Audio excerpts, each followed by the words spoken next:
咱们上一集说了淝水之战，自打淝水战后，苻坚败亡，前秦的太子苻弘走投无路，投降了东晋。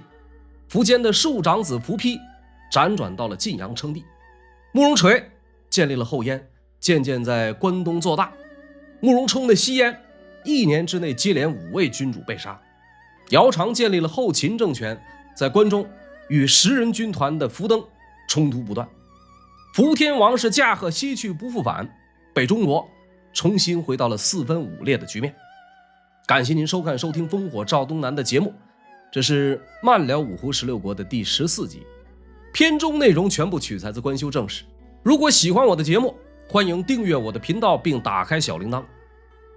苻坚死了以后大概10年的时间里，中国北方有后秦和后燕渐渐做大。今天咱们主要围绕关陇地区聊一聊姚苌、苻登互相攻伐的一些鲜为人知的历史。温馨提示，这一期节目稍微有点重口味，请各位自行备好暖宝宝降压药，闲言碎语不多讲，咱们正式开始。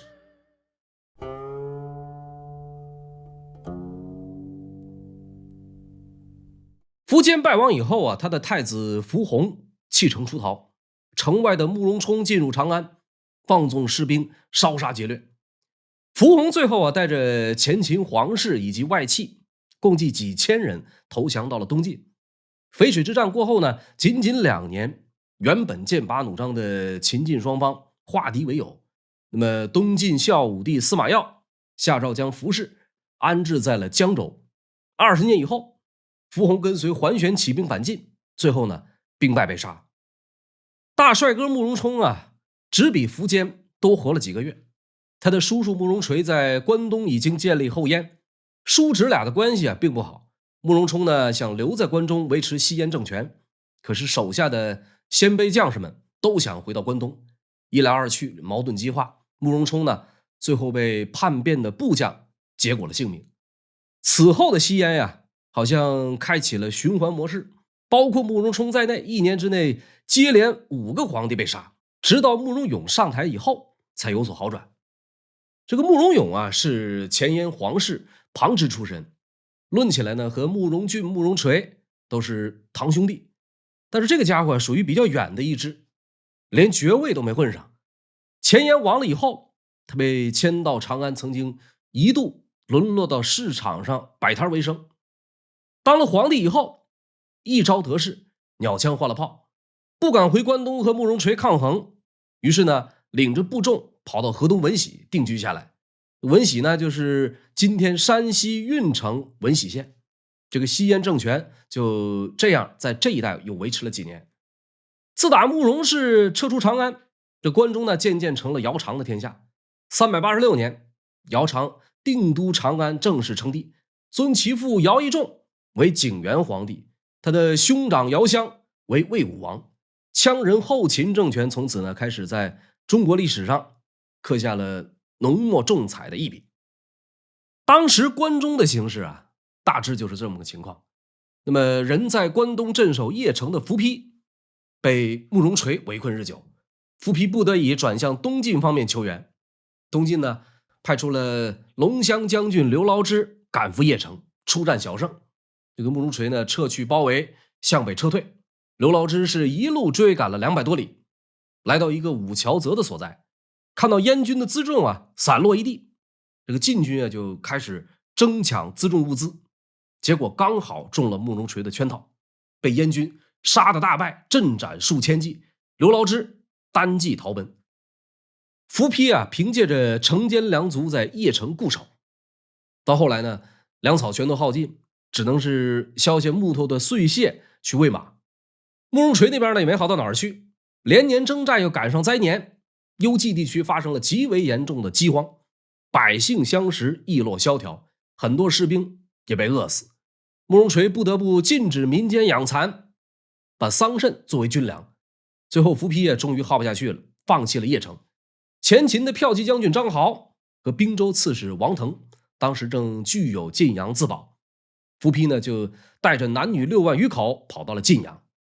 到了晋阳才得知这个苻坚的死讯，于是苻丕呢就在众人的推戴下称帝，成为了前秦的第4位皇帝。然而到了晋阳啊，也没能坚持很久，仅仅1年多，伏丕与西燕打了一架，结果没打过，死在了逃亡的路上。在此之后呢，这苟延残喘的前秦，这话事人就换成了以识人著称的苻登。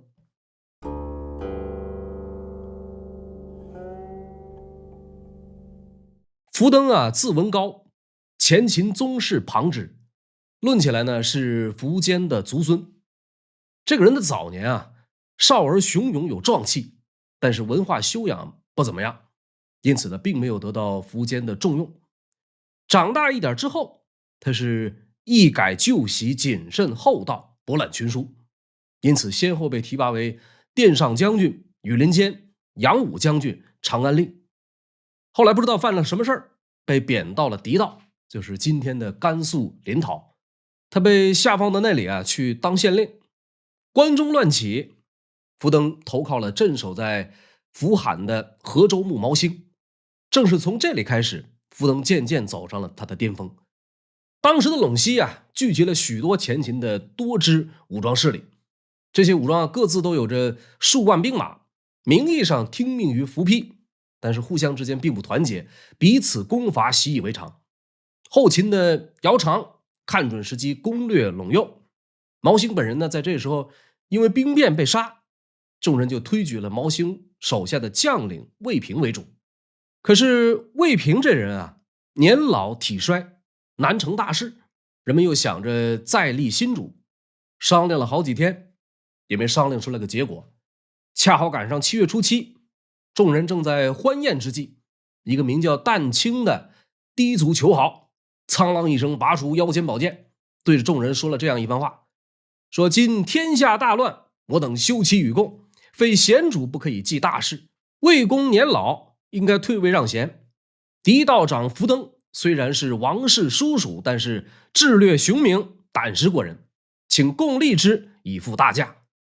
说完了这一番话，他就奋剑攘媚，问大家有没有不同意见。结果呢，一部分人认为旦青说的有道理，一部分人呢被吓得不敢说话。苻登就这样成了这支部队的首脑。刚一上台，他就率众5万东进，一举攻下南安，就是今天的甘肃陇西，被当时的前秦皇帝苻丕封为征西大将军、开府仪同三司、南安王。不久以后呢，苻登和姚苌在今天甘肃天水西边干了一仗，这是俩人第一次对决，还是那个旦青一箭射中了姚苌，后秦的这个军队呢由此大败，2万多人被当场阵斩。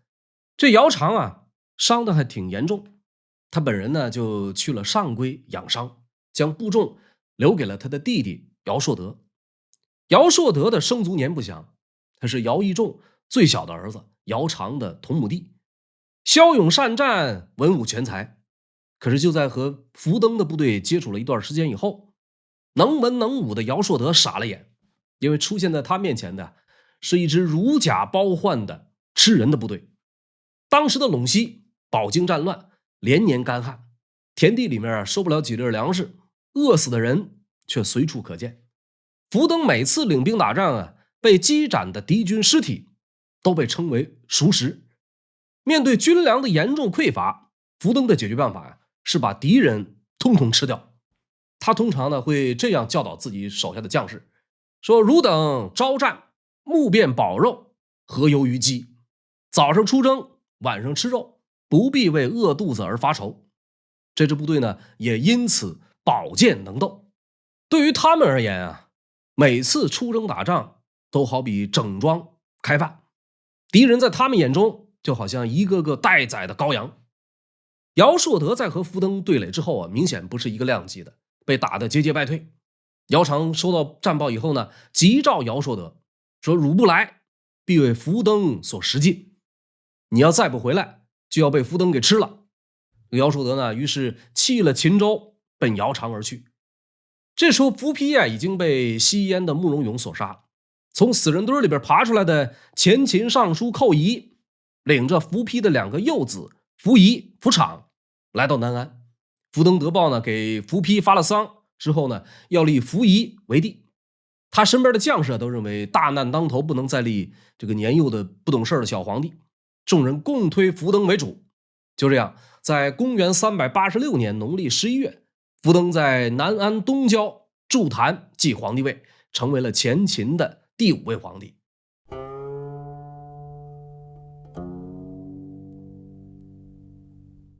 福登名义上是皇帝，但是力量比较薄弱，想要跟姚苌抗衡，就需要联合更多的势力。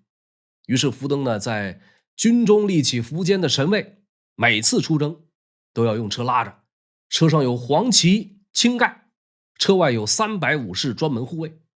准备作战的时候，福登每次都要对着苻坚的神位祷告一番，然后才会出兵。就这样积蓄了一些力量以后，目标是弑君的小人姚苌，福登开始了领兵复仇东征。部队开拔之前这个福登身穿缟素，率领全军将士在苻坚的神位前誓师，说系武将之难，贼羌4害于圣公，使登之罪也。金河一旅重于5万，精甲劲兵足以立功，年谷丰禳足以滋善。即日兴奔电麦，直造贼庭，奋不顾命，不死不休。唯愿太皇帝在天之灵保佑，报仇雪恨，击斩羌贼之首。等到誓师完毕这个福登已经是泪流满面，三军将士无不悲痛，全都在铠甲上刻上死休2字，是以战死为志。除此以外呢，福登还颇有创意的对战阵战术加以调整训练，步骑配合，以长槊钩刃组成了一个说方不方说圆不圆的方圆大阵。这个阵中可以根据情况调配人手，弥补疏漏，士兵们可以团战，也可以各自为战。有了这样一个大阵的加持，福登是所向披靡。再加上周边的涪纂、窦冲、杨定等势力也都听从福登的指挥，一时间呢，弄得姚苌是进退失据，很是狼狈。说当初长安将要陷落的时候前秦有2位将军，一个叫徐松，一个叫胡空，二人各自聚众5000，据险筑堡自守。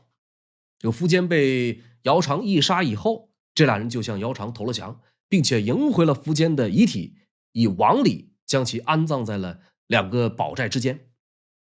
听说了福登起兵以后，这俩人呢立刻派遣使者表示归顺。不久以后，姚苌麾下的大将姚方成领兵攻破徐松的堡寨。徐松在被擒获以后破口大骂，说老贼姚苌狼子野心，罪该万死。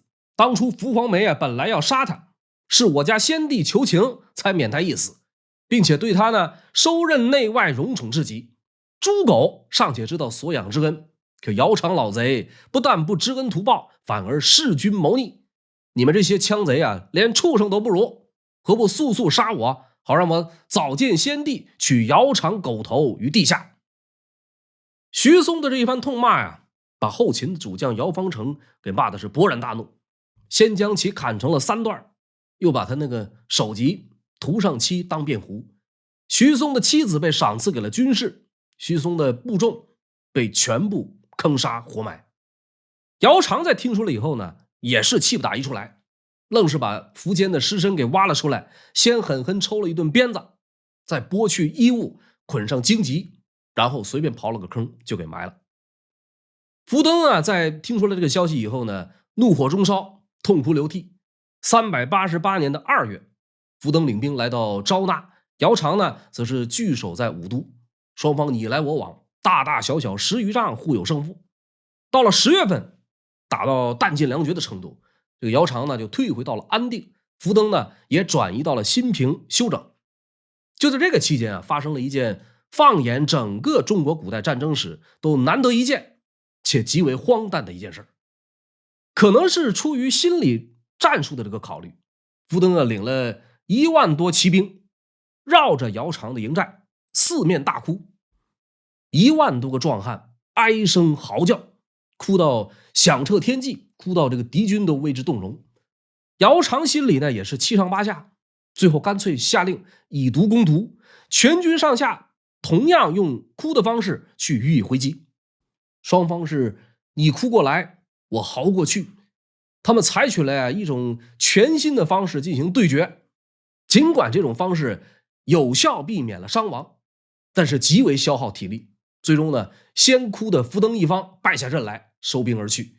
这次对哭过后不久，姚苌看福登啊总是打胜仗，他这心里气不过，就开始找原因，盘算来盘算去，他认为啊是因为福登摆放了苻坚的神位，才经常得胜的。于是这个姚苌呢，居然也在自己的军中立起苻坚的神位，并且向神位跪拜祷告。我过去新平佛寺那档子事儿啊，您可千万别怪我，当时都是我兄长姚襄给我托梦，让我替他报仇，我才对您痛下杀手。现在的这福登啊，是陛下您的远房亲戚，他尚且想要去报仇，我给我兄长报仇，于情于理也说得过去吧。况且当初可是您让我以龙骧将军建业的，我的所作所为都是遵照您的意思。现在为陛下立起神像，希望您能感受到我的诚意，原谅我的过错吧。过后不久啊，福登来宫，听说了这件事儿，他就登上楼车，对着姚苌大呼说：“你前脚为臣弑君，后脚就立相求福，你怕不是脑袋被门挤了吧？弑君贼姚苌，赶快出来！你我二人来个阵前单挑，何苦要枉害无辜？”姚苌啊，也是自知理亏，对福登的辱骂挑衅一概不理，而且自打立起来这个苻坚的神像，就没打过一次胜仗。看样子苻坚啊，好像就没打算原谅自己。姚苌呢，又把苻坚的神像那个脑袋给砍了下来，送去了福登的大营。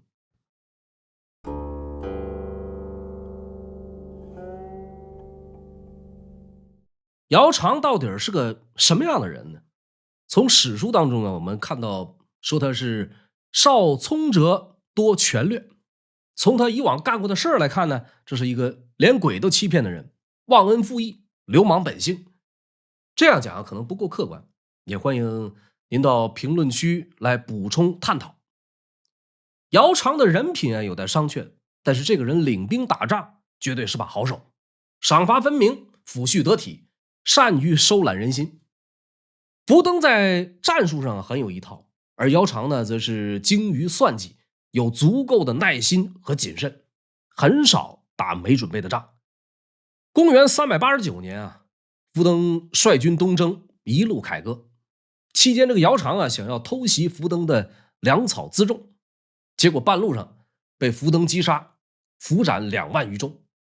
3个月以后，姚苌亲自领兵偷袭得手，大获全胜，俘掠辎重粮草无数，男女5万余口，一举擒杀福登的皇后毛氏和2个儿子，以及数十名战将。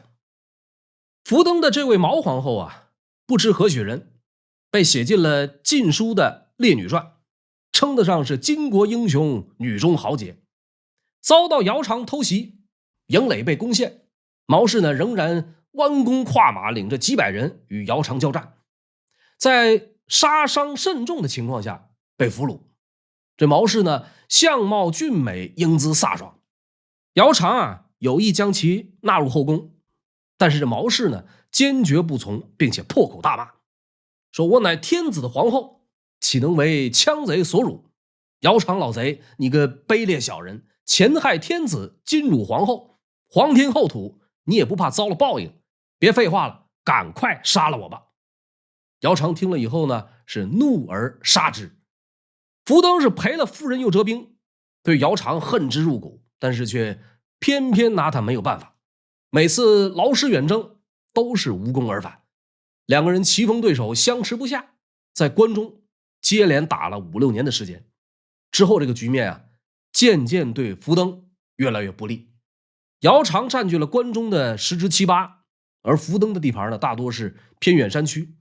长期的消耗战让福登越来越吃不消，周边的其他势力呢，也逐渐被姚苌消灭。眼瞅这个福登啊，用不了多久可能就要被吞掉了。偏偏这个档口，姚苌病倒了。福登得知以后大喜，来到苻坚神位前祷告之后呢，秣马厉兵，进逼安定，在城外90里安营扎寨。这时候姚苌的病情稍见好转，他是强支病体，亲自统兵迎敌。两军还没有正面交锋之际，这姚苌啊故技重施，派出一支偏师绕到福登的后方去劫营。这福登啊已经吃过一次亏，对于姚苌的这种打法心有余悸，马上撤回大营自保。姚苌于是呢顺势绕到福登大营的后方30里驻扎下来。福登是彻夜难眠，枕戈待旦。到了第二天一大早啊，有斥候来报，说贼人营寨已空，不知所向。福登大惊失色，说了句：“此为何人啊？去令我不知，来令我不觉。本以为他要挂了，忽然他又好了。朕与此枪同生于世，何其不幸啊！”于是福登啊自此退兵而还。打过了这一仗，姚苌在回长安的路上啊做了一个梦，他梦见苻坚啊率领着数百个鬼兵突入大营，点名道姓要杀他姚苌。姚苌吓得要死，急急忙忙又逃入了皇宫。这侍卫们啊见他这个样子，纷纷上前护驾。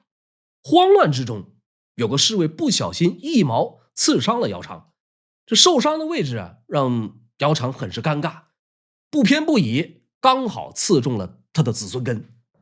这时候苻坚的那群鬼兵啊拍手叫好，说正中死处，叫来工人拔出长矛，血流不止，足足1担有余。这梦做着做着呀，姚苌突然从梦中惊醒了，往自己身下一摸，那个地方啊突然是又胀又疼，已经肿得好像一根紫茄子一样了。传来御医一瞧，御医拿了一根银针往那儿一扎，血流不止，足足1担有余，和梦里边梦见的一模一样。这姚苌从此啊就开始时而清醒，时而糊涂。糊涂的时候嘴里面还发疯一般胡说八道，说臣常杀陛下者凶相，非臣之罪。第二天这姚苌就死在了长安，享年64岁。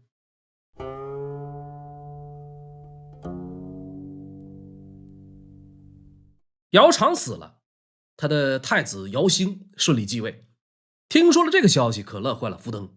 他得意地说啊：“姚兴小儿，吾将折杖以吃之。”于是率领全部主力进攻后秦，只留下安成王福广和太子福崇留守雍城和胡孔堡。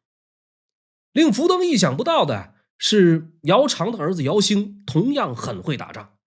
两军相遇的时候，姚兴已经命人提前一步占据了水源，福登是争水不得，部众渴死者10之23，领兵来战，又被姚兴的部将尹伟杀得大败，手下的兵将四散溃逃，福登单骑逃奔了雍城。哪成想福广、福崇听说兵败，直接弃了城池，撒丫子就跑。福登败归，扑了个空，无奈之下只能逃往平凉。394年的7月，福登收敛了一部分残众，派人去向陇西鲜卑契伏钱归求援。契伏钱归还挺好，派了2万骑兵来支援福登。就在福登领兵出营之际，遭到了姚兴的伏击，最后呢兵败被杀。他在位了9年，死的时候呢时年52岁。福登的太子福崇啊在这之后匆忙称帝，但是很快也被人给消灭了。前秦服氏政权自此彻底覆亡，关中进入到了后秦姚兴的时代。前秦服氏啊在淝水之战之后，最大的打击是无法继续保有关中地区。尽管有福登等人的努力，但是终究回天乏术，失败在所难免。福登其人啊堪称是一时豪杰，但作战的策略和指挥上的一些缺点，最终成了导致其失败的重要原因。这里的表现主要有3点：一是福登本人过于持重少决，比如387年福纂所部发生内乱，姚苌呢趁机前去平定，福登是近在咫尺，一味坐观其变，最终错失良机。再比如390年福登的大军逼近长安，有友军在长安周边起兵响应，姚苌是亲率1600个轻骑兵前去平乱，福登近在百里，犹豫不决。等到他寻思过味儿，友军已经被消灭，姚苌也已经回到长安。二啊是福登不重防范，骄傲大义。最典型的例子就是被姚苌偷袭得手，辎重被抢掠一空，损失惨重，福登由此一蹶不振，再也没有了大举进攻后秦的力量。这第三啊，是福登不善于用人。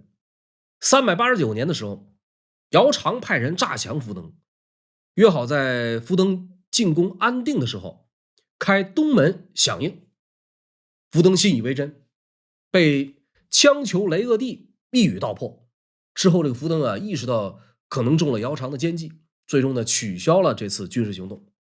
但是对有勇有谋的那个雷鄂地，福登啊私下感到忌惮。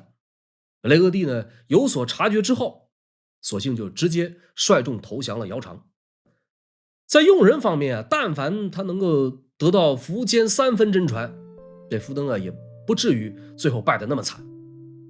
除了福登本人因素以外，其一直以来的军事主力及其支持者的变化，同样是影响战争走向的一大因素。福登啊，在扶韩起兵，所依靠的也是当地的氐族酋豪。继位之后，联络了河州和求池的窦冲、杨定等人，但是这些地方啊，加起来也无法和关中的资源相提并论。同时呢，因为所处的位置彻底失去了关中汉人的支持，受困于窘迫的经济形势，这个军事上自然难有进步。所以这个福登啊，仅凭自身力量打回关中，从实际出发是比较困难的。再加上前秦后期内部的分裂，实力进一步大打折扣，如此种种，最终呢导致了福登本人的败亡，身死国灭。感谢您收看收听烽火赵东南的节目，这是漫聊五胡十六国的第14集，片中内容全部取材自官修正史。如果喜欢我的节目，欢迎把它分享给您身边的朋友们。讲完了在关中争斗不休的姚苌、福登，关东的慕容垂又有哪些故事呢？一场参合杯大战，两家鲜卑随之崛起消亡，欲知后事如何，请听下集后燕兴衰。